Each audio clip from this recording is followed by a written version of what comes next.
Hello, and thanks for tuning in. If you're new to the channel, please hit the subscribe button. If you're returning, thanks. It means a lot. Alright, today we're going to look at a lobster tail, something different, and how to cut it. I know a lot of people have trouble cutting lobster tails and getting all the meat out of it. It's fairly simple.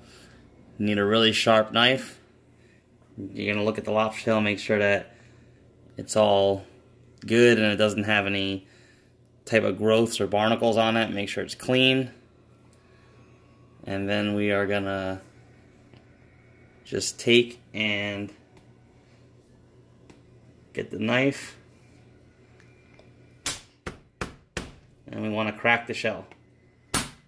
Right down the middle.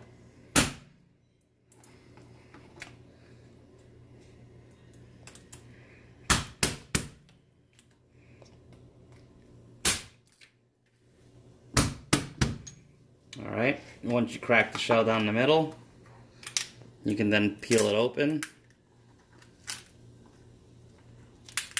And once you peel it open, the entire lobster should lift right out. If you did it right. And there you go. You have your shell left over in your lobster. And now you can cook your whole piece of lobster, wrap it in some tin foil, throw some butter on it, and you got a delicious lobster tail. Thanks for watching. Please subscribe.